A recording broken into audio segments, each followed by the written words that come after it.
Fatihati ladarati Nabi Mustafa Rasulullah sallallahu alaihi wasallam ala alihi wa azwajihi wa dzurriyyatihi wa ahli baitihi al-kiram khususan ila jami'i ikhwanihi minal anbiya'i wal mursalin wal malaikati muqarrabin salawatullahi wa salamuhu alaihi wa alaihim ajma'in khususan ila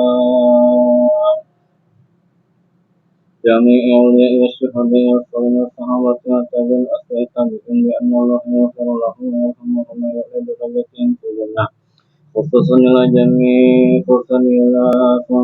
أولياء الصلاة كما توصي رمضان وتصويران الشيخ عبد القادر جيلاني كندوها خصوصا إلى جميع مشايخه ومشايخنا خصوصا إلى جميع أستاذي وأستاذنا خصوصا إلى مؤلمي ومؤلمنا khususan ila jami talamizi khususan ila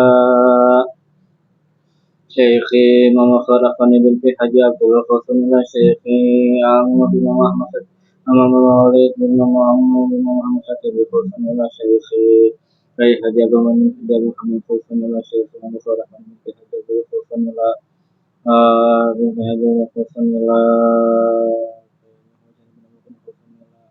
khususan ila syariah khususan ila mu'alifin kita sakinatun aja salam kita khususan ila mu'alifin kita bersifati saja senawal bantani wa sulihim wa suraihim wa masyaihim wa hibatihim wa ahbabihim wa muradihim wa muhabihim wa ahbabihim ya anna Allah yaghfiru lahum wa yarhamuhum wa ya'li darajatihim fil jannah wa yanfa'una bi surihim wa nurihim wa mahfidil wa dunya wal akhirah wa yaj'aluna min hasbihim wa yarzuquna mahabbatahum wa yasiruna fi jannatihim sallallahu al-fatihah a'udzu billahi minasy syaithanir rajim bismillahir rahmanir rahim alhamdulillahi rabbil alamin arrahmanir rahim maliki yaumiddin إياك نعبد وإياك نستعين اهدنا الصراط المستقيم صراط الذين أنعمت عليهم غير المغضوب عليهم ولا الضالين رب اغفر لي ولوالدي آمين Bismillahirrahmanirrahim Alhamdulillahi rabbil alamin wa bihi nasta'in ala umurid dunya waddin Allahumma shalli wa sallim wa barik ala sayyidina Muhammadin al-Fatihah lima ughliqa wa khatimi lima sabaqa wa nasirul haqqi bil haqqi wal hadi wa siratika mustaqim sallallahu alaihi wa ala alihi wa ashabihi haqqa qadrihi wa miqdarihi azim Rabbi shrah li sadri wa yassir li amri wahlul 'uqdatam min lisani yafqahu qawli bi rahmatika ya arhamar rahimin Allahumma aftah lana futuhal arifin Allahumma aftah lana futuhal arifin Allahumma aftah lana futuhal arifin bijahil mustafa wa bi karamati sultanil awliya syekhni Abdul Qadir al-Jilani wa bi barakati wal karamah jami'i masyaikhi wa bi ridha walidayya amin amin amin ya rabbal alamin wasalisu amilun dan bermula mustahik yang ketiga lan utawi mustahik kang kaping telu amilun iku amil adalah orang yang diangkat oleh imam man istakmalahu al imamu yang diangkat oleh imam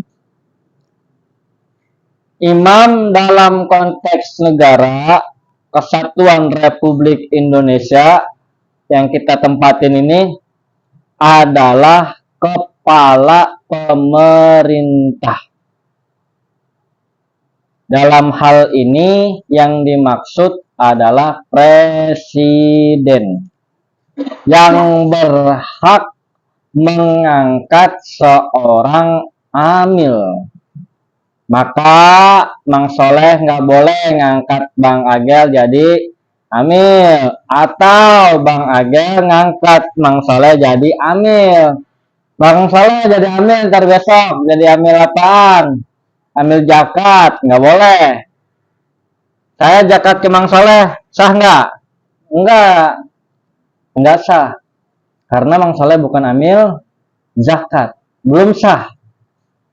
Nanti jatuhnya hanya sekedar orang yang mewakilkan si muzaki. Itu ya, masalah tentang amil. Nah, terus bagaimana kalau presiden memberikan wewenang? Kayak gini, kalau sekarang mah tercatatnya di undang-undang. Nah, begitupun sama orang yang diberikan wewenang untuk membentuk amil sebagai orang-orang yang mengatur zakat. Di antaranya yang diberikan wewenang oleh undang-undang adalah gubernur. Di antaranya lagi mana? Di antaranya lagi bupati. Kalau bupati itu wali kota ya? Beda. Oh, beda ya. Bupati. Nah, begitupun sama wali kota pun sama dan camat. Kalau kepala desa nggak bisa. Kalau misalnya masjid membentuk amil sendirian, sama tetap nggak boleh. Nggak boleh membentuk amil. Baik itu di masjid ataupun itu di musola ataupun tingkat RW. Kalau sekarang ini yang terbentuk yang sudah mendapatkan sertifikat SK oleh Basnas. Si masjid bisa membentuk amil apabila salah satu ketua DKM-nya memiliki SK dari Basnas. Kalau nggak punya, nggak bisa membentuk amil. Dibentuk nih amil, RT bagian yang ngambilin, nanti bendahara masjid bagian yang ngedata-datain, nanti bawahan-bawahan RT bagian yang ngebagi-bagiin. Boleh nggak gitu? Nggak boleh kalau ketua DKM-nya tidak memiliki SK. Nggak boleh sembarangan. Hati-hati. Nah, itu yang dinamakan amil. Dia harus diangkat oleh imam atau penggantinya imam. Gubernur, bupati, sama wali kota, pak camat. Nah, kalau pak lurah nggak masuk. Nah, syarat-syaratnya amil zakat. Kalau syaratnya amil zakat, yang pertama adalah beragama Islam. Akidahnya benar. Akidahnya bukan akidah yang subhat. Ahlus sunnah wal jamaah. Dia Islam, tapi Islamnya KTP, nggak boleh. Karena tetap yang dinamakan Islam itu ada rukunnya, ada syaratnya. Dan ada pembatalan Islam yang telah dijelaskan di dalam kitab Sulamut Taufik. Di dalam kitab Sulamut Taufik diantaranya pembatalan Islam terbagi menjadi 3. Yang pertama yang bangsa fi'li. Dia keluar dari agama Islam karena orang tersebut melakukan satu gerakan yang dimana gerakan tersebut bisa menyebabkan dirinya keluar dari agama Islam. Disebutnya murtad fi'li. Contohnya mana, Bang Agel? Sujud ke patung. Walaupun hatinya iman, walaupun membenarkan adanya Allah dan Nabi, tetap keluar dari agama Islam. Harus mengucap 2 kalimat syahadat. Yang kedua ada murtad qauli. Murtad yang bangsa ucapan. Contohnya mana, Bang Agel? Ngomong ke Mang Soleh, orang kafir. Murtad Bang Agel dengan sebab ngomong kafir ke sesama saudaranya yang sudah jelas beragama Islam. Atau Bang Agel ngucap gini, gue besok mau masuk Kristen. Sumpah mak. Nggak boleh. Ya, tetap nggak boleh. Nah, yang ketiga ada murtad i'tiqadi. Murtad yang bangsa i'tikad. Ini yang paling bahaya nih, i'tikad ini nih. Cuman ini banyak ikhtilaf. Ketika orang tersebut imannya sah, ini hati nih iman. Dia meyakinkan Allah ada di atas, keluar dari agama Islam yang telah disepakati oleh para ulama. Tapi ada yang mengatakan enggak, cuma sekedar kufur. Beneran sama, kufur sama Islam. Tapi beda. Kalau Islam dia sah untuk dijadikan saksi. Kalau dia bukan orang beriman, tapi dia nggak beriman, sah nggak dijadikan saksi? Baik lagi tuh ke bab syahadat syahadat syar'an sama syahadat munzin yang kemarin saya bahas loh. Syahadat syar'an dia hanya sekedar mengesahkan persaksian dan perwalian.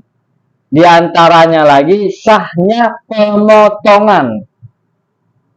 Tapi kalau syahadat munzin dia tidak sah di hadapan Allah, imannya masuk dalam api neraka selama-lamanya karena imannya tidak diterima.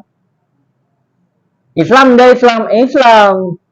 Nah, makanya kudu digarisbawahi apa itu yang dinamakan syahadat syar'an dan apa itu syahadat munzin. Kalau syahadat syar'an dia hanya terkumpul menjauhi 2 pengeluaran yang bisa membatalkan dari agama Islam. Yang pertama murtad i'tiqadi, murtad fi'li dan murtad qauli. Kalau yang ketiganya dia melakukan pembatalan, murtad i'tiqadi dia Islam tapi dia bukan orang beriman. Na'udzubillahi min zalik. Itu sepakat ulama. Dijelaskan di dalam kitab Khoridatul Bahiyah dan dijelaskan pula di dalam kitab Ummul Barohin. Yang paling tipis tuh kitab karangan Syekh Nawawi Al-Bantani, yang paling dasar yang kita kaji, kitab Tijan Ad-Darori, sarahnya. Itu sepakat ulama. Ketika kita meyakinkan Allah ada di atas, semua ulama mengatakan hukumnya ini secara hisi ya, bukan secara manawi, secara hisi. Sepakat ulama bahwa kufrun inda ahli millah. Orang tersebut telah kufur pada sisi agama. Bagaimana kalau dia keluar, bagaimana kalau dia meyakinkannya secara maknawi? Dia hanya sekedar fasik, tidak sampai keluar dari agama Islam. Itu syarat amil. Yang pertama beragama Islam. rukunnya terpenuhi, syarat Islamnya terpenuhi. Kemarin syarat Islam ada 4. Yang pertama mendengar, kedua melihat, selamat panca indera tuh. Nah, yang keduanya berakal, yang ketiganya sampai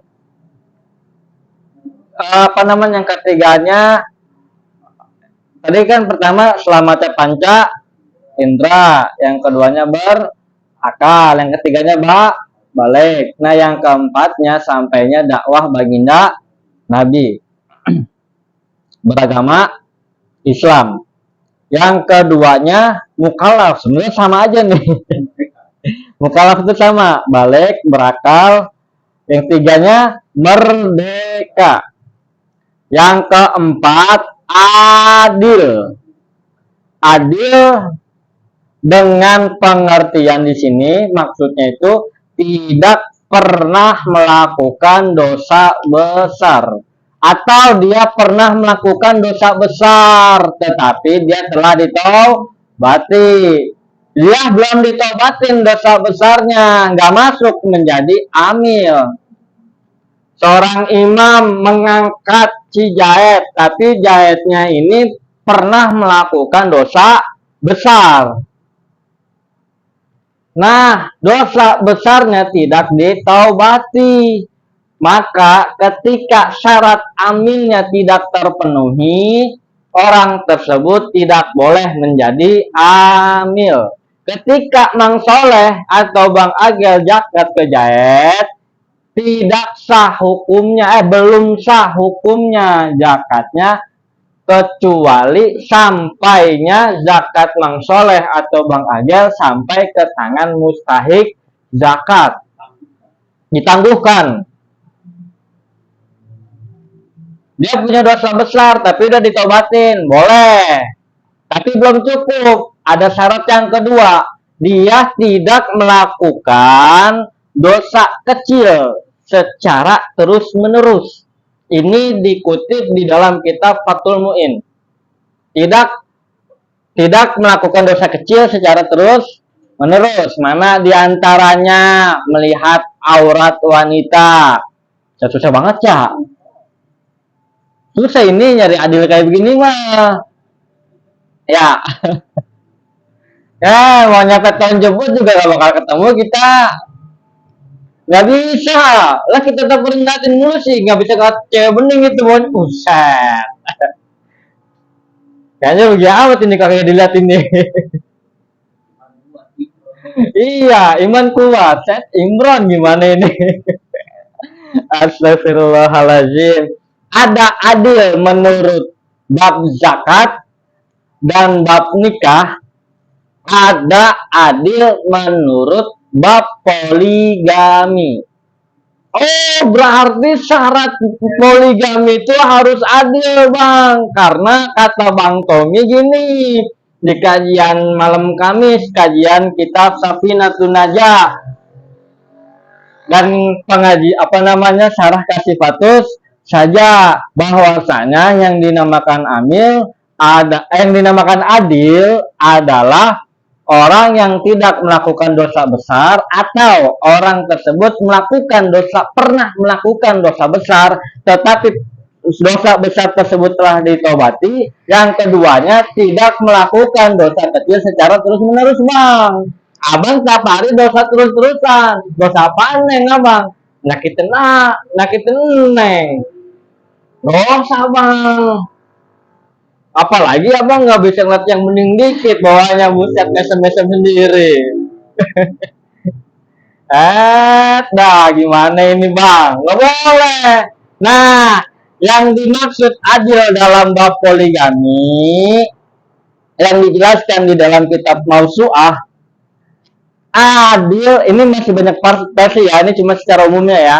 Adil di sini adil dalam bab nafaqah dan bab gilir. Bagaimana kalau misalnya adil dalam perasaan, nggak dimaksud, nggak termasuk yang dimaksud adil tersebut, nggak termasuk, karena seorang suami, contoh Bang Soleh punya bini 4, nggak harus membagi cintanya secara merata. Boleh nggak Bang Soleh lebih cinta kepada bini mudanya? Boleh, boleh. Yang nggak boleh itu nggak adil dalam bab nafkah dan bab gilir. Ya, repot Bang Soleh kalau kayak begitu mah ya. Repot.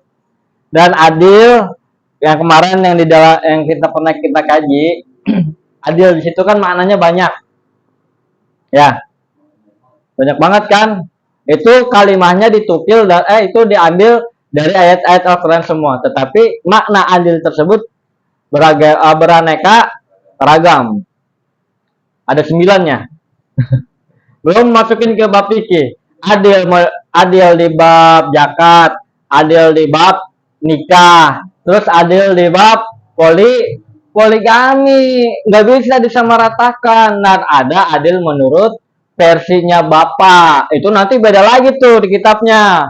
Itu dijelasin dalam kitab Tufa. Adil menurut bapak, seorang tua itu nggak harus anak pertama. Ternyata ada pembahasannya Bang Soleh. Anak pertama dikasih jajannya ceban, anak kedua dikasih ceban, anak ketiga dikasih ceban, adil nggak? Enggak. Iya, sama belum tentu adil. Mas anak bocah dikasih ceban, mesti anak orok, kan nggak begitu. Iya, adil itu beraneka ragam.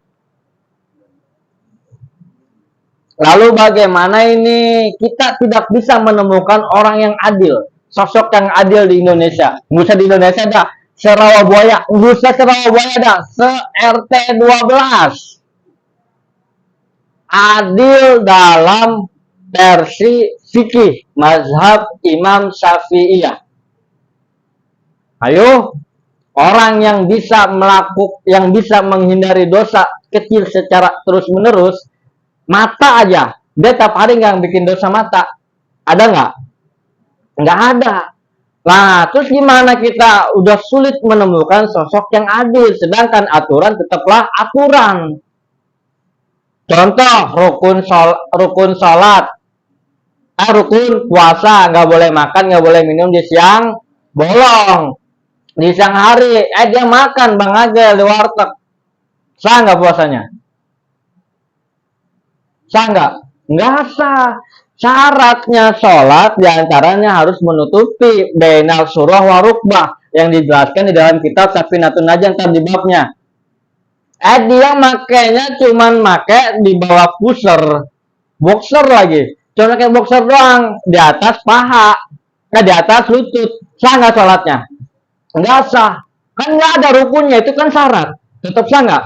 Enggak, karena di dalam kitab Ummul Barahin yang dinamakan sah adalah terkumpulnya syarat dan rukun. Baru bisa disebut sah. Begitupun amil. Amil pun ada rukunnya, ada syaratnya. Lalu bagaimana mencari solusinya? Kan nggak ada ini. Nah, saya pernah baca di dalam kitab Tanbirul Qulub Juz 2, kata Imam Syafi'i ini mah bisa dicari di bab nikah.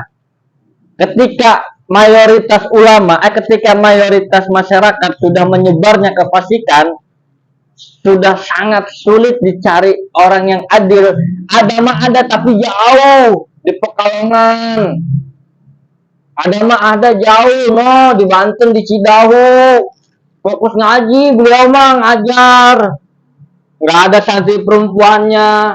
Ada mah ada ini beliau pun pasir. Nah, masa iya beliau cuma satu-satunya ambil yang di pulau di kota Banten? Nggak bisa nggak? Nggak bakalan bisa. Amil itu nanti ada tugas-tugasnya. Amil itu bukan satu, ada banyak amil. Kita taunya amil ya amil doang ya. Amil itu banyak. Nah, bagaimana? Nah, kata Imam Syafi'i ketika sudah sudah kemana-mana nih, sudah menyebar luas kefasikan di zaman tersebut itu di zamannya beliau, apalagi zaman sekarang. Ya, sulit mencari orang yang adil, maka boleh mengangkat saksi atau amil yang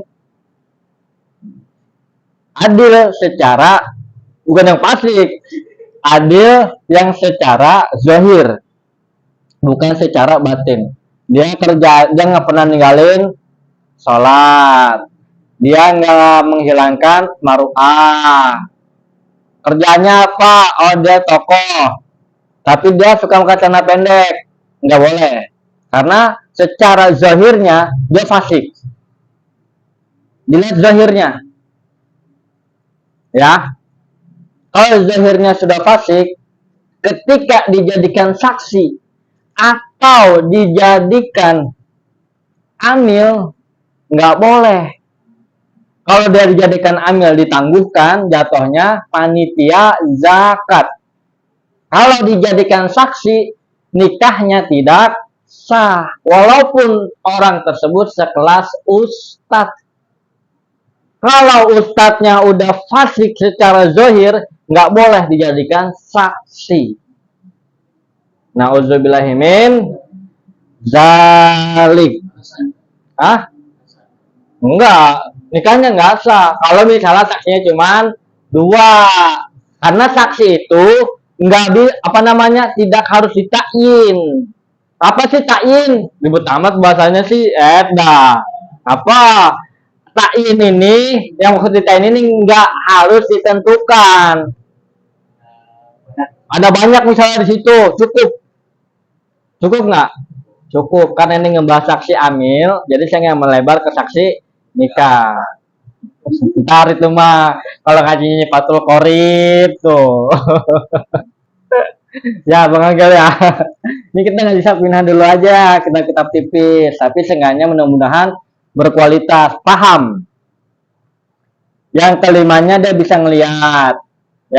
Kenapa dia kudu bisa ngelihat? Karena nanti kudu nulis, bagi-bagiin. Kalau buta nggak bisa dia, nggak cukup. Yang kenanya kudu bisa ngedengar. Kalau nggak ngedengar, bang, saya zakat. Bang, zakat. Apaan? No. Jadi nanti nggak nyambung. Nyambung nggak? Nggak bakal nyambung. Udah ngedengar. Repot. Nah, yang ketujuhnya, laki-laki. Kalau perempuan boleh nggak? Nggak boleh. Kalau bencong, nggak.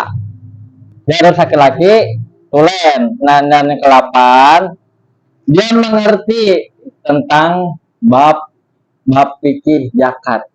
Kalau dia nggak ngerti, ini yang paling berat nih.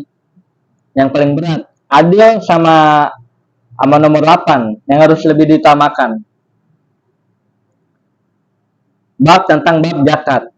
Kalau dia nggak paham bab apa lagi, di Indonesia khususnya ini komplikasi mazhab yang 4. Karena makanya 4 imam. Undang-undang tentang pernikahan, tentang bab zakat, itu makanya 4 imam. Masalah tentang uang makanya Imam Abu Hanifah. Tentang beras, makanan pokok, tentang masuknya ke Imam Syafi'i. Terus tentang masalah zakat makanya Imam Maliki. Ribet nggak? Ambil zakat masa kiai dapat zakat nggak boleh. Atas nama ini nggak boleh ambil zakat tuh. Dia cuma khusus 2. Kalau misal zakat mah repot kan? Kok boleh ini? Ya makanya ke imam yang lain ini mah. Bukan pakai Imam Syafi'i. Kita mah kan ngikut. Kalau orang-orang awam mah, kita termasuk ke orang awam. Sama termasuk saya juga orang awam. Ngikut aja udah ngikut apa kata guru saya begini, udah ngikut. Yang tanggung jawab siapa? Udah guru-gurunya masing-masing.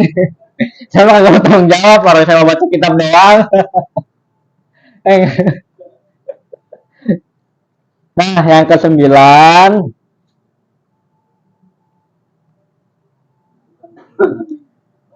bukan turunan ahlul bait atau itu bukan keturunan ahli bait, baik keturunan Bani Hashim atau Bani Muthalib.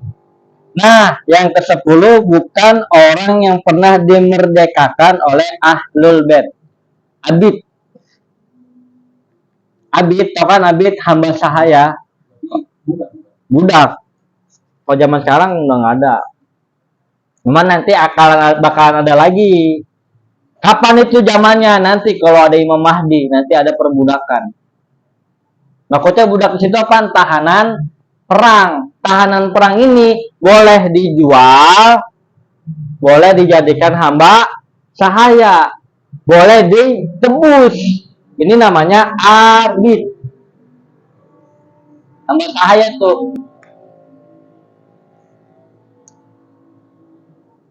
Karena nanti kan bakalan terpecah menjadi dua, Islam sama orang-orang Yahudi.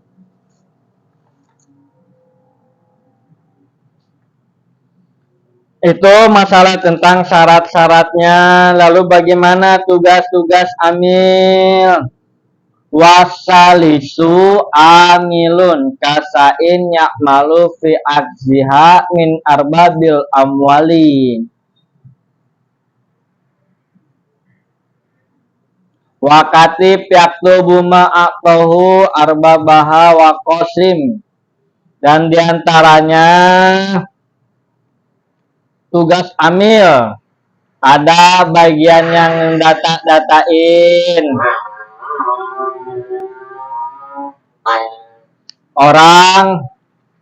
orang yang wajib mengeluarkan zakat, baik itu zakat masalah hewan ternak ataupun zakat mal ataupun zakat palawija atau zakat fitrah.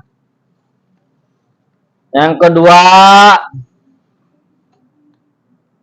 orang apa namanya ya? Siapa nih yang berhak menerima zakat? Siapa aja yang menerima? Satu RT cuman ada 4 orang yang berhak. Itu diantaranya. Terus diantaranya lagi ada amil yang bagian ngambilin zakat dari rumah ke rumah. Terus sudah diambilin, nanti ada yang bagian bagi-bagiin zakat. Setelah udah diambilin, kemudian dibagi-bagiin. Itu menambilin doang, nggak dibagiin mustahiknya. Menang banyak amilnya. Naik haji.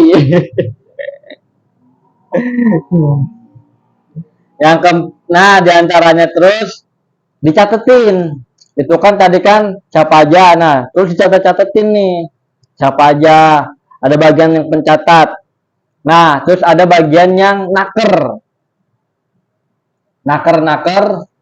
zakat. Ini dapatnya sekian, ini dapatnya sekian, ini dapatnya sekian. Itu ada yang bagian itu. Nah, Bang, itu kan masalah tentang tugas-tugasnya amil. Nah, diantaranya lagi itu ada bagian keamanan yang ngejagain harta zakat. Mungkin sekarang mah nggak ada ya. Nah, enak ya kalau jadi keamanan cuma jagain doang sih. Kalau sekarang mah kan ada Basnas masuknya ke bank ya jatuhnya ya. Basnas kalau misalnya kita zakat ke Basnas disimpan kan sama dia. Terus masuknya keamanan.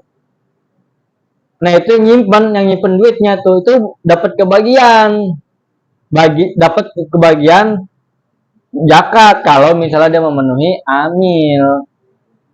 Karena memenuhi syarat amil pun menyeluruh, baik itu dia yang bagian ansip ataupun dia bagian yang nyatet-nyatetin atau dia bagian yang bagi-bagiin atau dia bagian yang ngambil-ngambilin, tetap dia harus memenuhi syarat-syaratnya amil zakat. Ini yang sulit. Ini yang udah jarang orang pahami. Hanya sekedar bikin SK, tapi nggak diperhatiin ambil apa namanya syarat-syaratnya. Hanya sekedar rukun-rukunnya aja. Untuk apa kalau kita sholat tapi kita nggak mencari tahu syarat sholat itu bagaimana, yang akan menimbulkan kekacauan itu dalam ibadah kita, yaitu karena tidak ingin mencari tahu. Jangan sampai dah.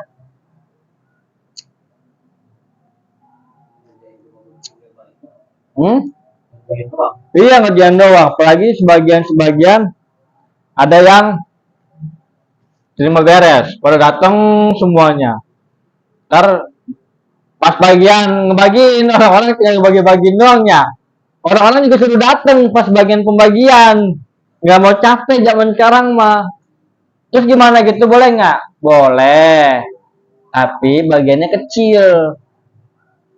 Set, duduk manis, bagiannya 10%. Nggak boleh.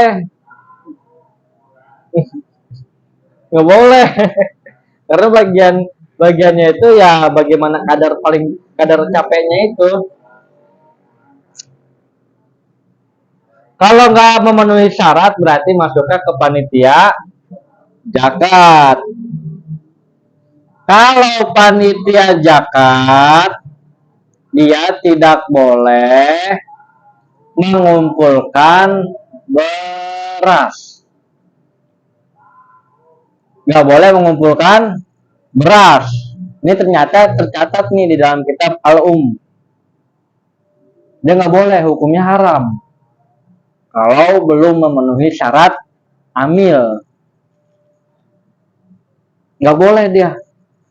Dan diantaranya lagi, panitia zakat ketika dia tidak sesuai sasaran mustahik zakat, aturan dia bagiin ke mustahik, tetapi dia ternyata ngebagiinnya ke bukan mustahik, dia tidak memenuhi definisi syarat apa namanya mustahik zakat, apa yang dinamakan fakir, apa yang dinamakan miskin, apa yang dinamakan gorim, apa yang dinamakan mukalaf. Dia nggak memenuhi itu, dia nggak paham ke bab itu, terus dia salah sasaran. Zakatnya si Muzaki, Mang Soleh zakat ke Bang Agel. Bang Agel statusnya panitia zakat. Nah, ketika Bang Agel salah sasaran, malah baginya ke saya, sedangkan saya bukan mustahik zakat, bukan salah satu mustahik zakat yang 8, zakatnya Mang Soleh kagak sah. Bang Agel wajib bertanggung jawab. Saya haram hukumnya memakan beras tersebut. Kenapa haram? Karena itu bukan hak saya. Hak saya bukan itu. Bukan haknya mustahik zakat yang 8. Bahaya nggak nih jadi panitia zakat? Bahaya. Kali nanti Bang Agel atau Mang Soleh kedepannya jadi RT atau jadi ketua DKM. Nah, kudu dipraktekin, kudu jadi orang yang apik, pengen jadi pedagang yang syar'i, pengen jadi RT, nggak apa-apa jadi RT, tapi jadi RT yang syar'i. Saya mah pengen jadi ini aja lah, pengen jadi ojol. Nggak apa-apa jadi ojol yang syar'i. Emang ada.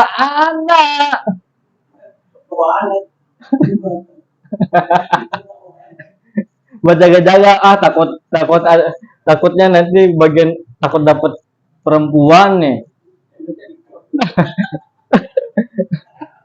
Emang paling repot tuh jadi ojol atau jadi driver ya. Kita nggak tahu dapat set minuman bir yang kita anterin. Kita nggak antar udah kita cocok. Kalau kita nggak antar nanti kena suspend. Tapi kalau kita antar kita dosa. Udah syar'i belum? Belum. Ngerasain juga saya kayak gitu. Si Rajis tuh. Yang pertanyaan si Rajis, saya juga ngerasain. Sialan. Ampun, ampun ya Allah, ya Rabbi.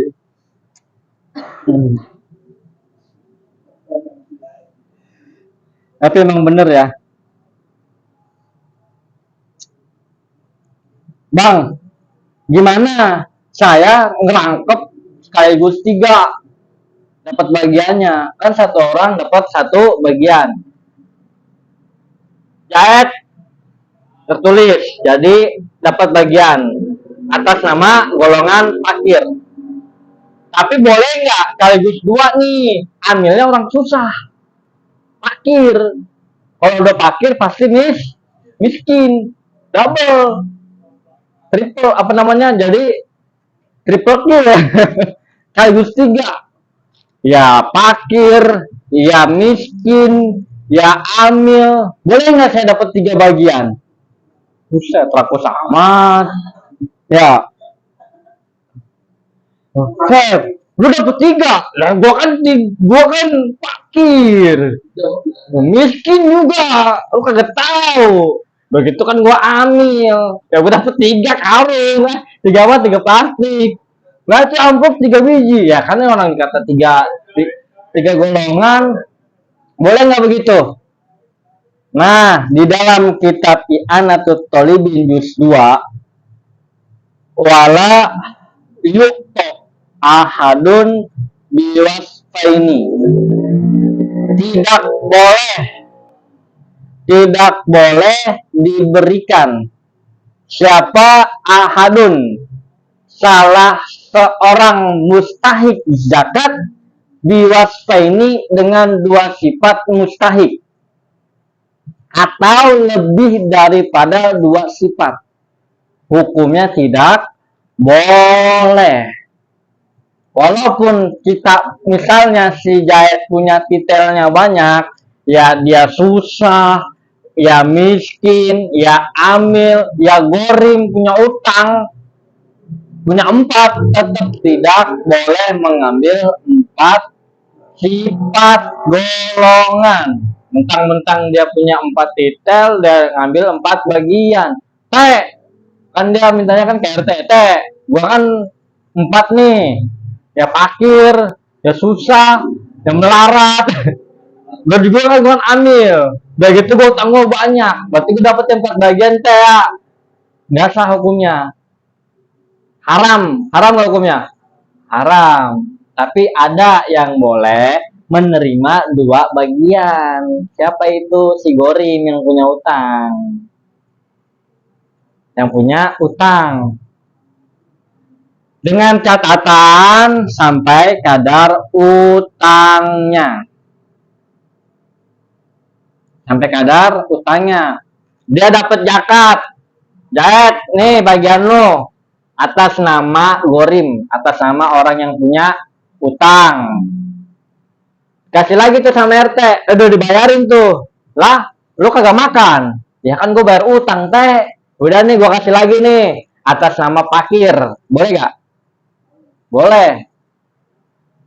Dengan satu catatannya kemarinnya, dia harus salah satu syarat mustahik, dia harus langgeng. Paham kan langgeng? Langgeng mustahik zakatnya. Orang yang menjadi mustahik ini harus langgeng sampai waktunya wujubuz zakat, sampai wajibnya zakat. Misal dari tanggal 1 sampai tanggal 27 dia jadi mustahik zakat, tapi pas tanggal 27 sampai wujubuz zakat dia tidak mustahik zakat lagi. Kenapa? Karena dapat harta dadakan. Nah, ketika orang yang zakatnya zakat muajalah, apa itu zakat muajalah? Zakatnya dipercepat. Belum waktunya zakat, tapi dia udah zakat dan hukumnya boleh. Waktu zakat terbagi menjadi 5. Yang pertama 1 jawas, boleh. dari tanggal 1 sampai tanggal 30 Ramadan. Nah, syaratnya ketika kita mau ngasih ke mustahik, ngasih mustahiknya ini harus langgeng sampai tanggal 30 Ramadan. Harus tetap jadi orang susah. Kalau di tanggal 27-nya dia udah berubah, bukan orang susah lagi, dia jadi orang berada, orang berkecukupan, lebih dari cukup, orang tersebut zakatnya nggak sah. Dia zakat di tanggal 3, tanggal 27-nya dia udah jadi orang kaya. Nah, zakatnya yang zakat si Jaid kepada zakatnya si Umar, nah zakatnya si Jaid nggak sah.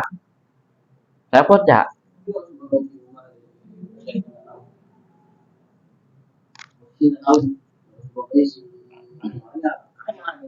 Nggak jadi masalah. Kalau udah tahu jadinya dikodok, kayak sholat aja. Ketawa pengetahuan dia.